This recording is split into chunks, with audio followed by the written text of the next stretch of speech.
جمعہ نکل جائے تو اس کو کیا کرنا چاہیے؟ اس کو ظہر کی نماز پڑھنی چاہیے۔ امام ابن المنذر کی بڑی بہترین کتاب ہے الاجماع، وہ اپنی اس کتاب کے اندر، اچھا یہ حوالہ پیش کرنے سے پہلے آپ کو بتاؤں کہ اجماع اس چیز کو کہتے ہیں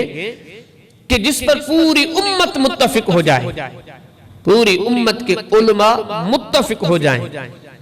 وہ جو کام ہے نہ اس کے لیے کوئی قرآنی آیت ہے،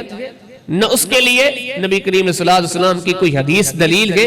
لیکن یہ کہ اس پر امت پورے علماء متفق ہو گئے ہیں، تو نبی کریم علیہ السلام نے ایسی چیز کو بھی قرآن و سنت کی طرح دلیل قرار دیا ہے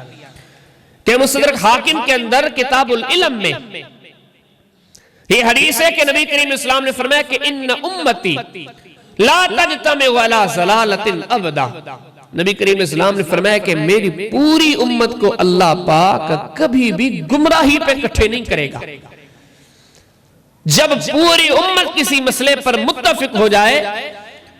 تو آپ ایسے سمجھیں کہ یہ معاملہ حق ہے، کیونکہ پوری امت کبھی غلط مسئلے پہ متفق نہیں ہو سکتی۔ تو اب اس مسئلے پر اجماع کے امام ابن المنذر کی بڑی بہترین کتاب ہے الاجماع، اس میں وہ جہاں جمعے کے مسائل لاتے ہیں وہ وہاں پہ فرماتے ہیں کہ اجمعوا، پوری امت کے علماء کا اتفاق ہے، من فاتتہ الجمعہ، جس بندے سے جمعہ نکل گیا، من المقیمین، وہ اپنے علاقے میں ہے لیکن جمعہ نہیں پڑھ سکا، وہ فرماتے ہیں کہ اسے بندے کو چاہیے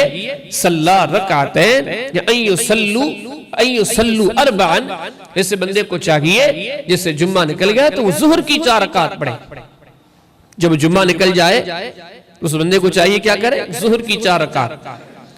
اچھا اس میں بعض اوقات کچھ ایسے فتوے بھی ہوتے ہیں جو ہم یہ نہیں کہتے کہ بدنیتی پر، غلطی پر مبنی ہوتے ہیں۔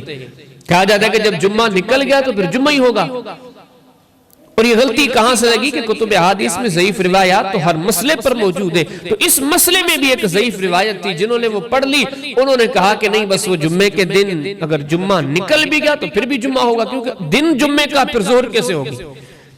اس کے لیے ایک غیر ثابت قول ہے امام ابو نعیم، 4 صدی کے بہت بڑے امام گزرے ہیں، ان کی کتاب تاریخ اصفہان،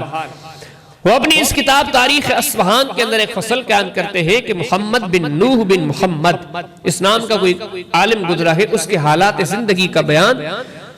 وہاں پر وہ یہ روایت لے کر آتے ہیں کہ سیدنا عبداللہ بن عباس رضی اللہ تعالی عنہما،